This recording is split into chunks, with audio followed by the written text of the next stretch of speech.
Hello mga ate ko, isang magandang araw sa ating lahat. Ayan, isang maulan na naman po na araw. Ayan po, sobrang lakas po ng ulan po today. Ayan, mayroon yatang bagyo. Ayan, ingat po tayo palagi mga ate ko. Ayan, kung saan man tayo pupunta, magdala tayo ng payong at kapote. Ayan, para po safety ninyo, para hindi kayo mabasa sa ulan. Ayan, mga ate ko.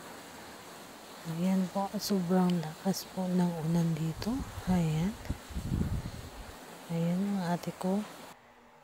And then yan mga ate ko, nagluto ako ng paksiw na Gigi. Mga ate ko, nilagyan ko po ito ng okra at talong. Ayan po mga ate ko.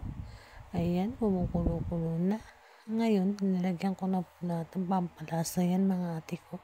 Para tatakpan ko na at hanggang sa maluto siya mga ate ko. Yung ating paksiw na Gigi. Ang sarap mga ate ko ng ulam natin, di ba? Simpleng buhay, makulay ang buhay. Ayan po mga ate ko, napakanta ang ate ninyo.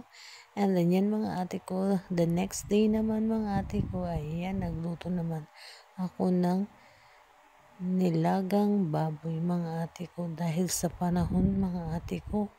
Ayan mga ate ko ang ating mga sangkap yan mga ate ko, ang nilagang baboy.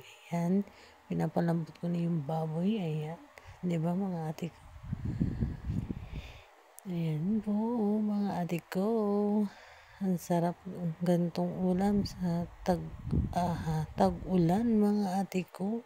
Ayan. Ayan po mga ate ko, ganyan lang solve na ang ulam natin this day mga ate ko. Ayan. Maraming gulay mga ate ko. Thank you for watching. Bukas ulit. Bye-bye.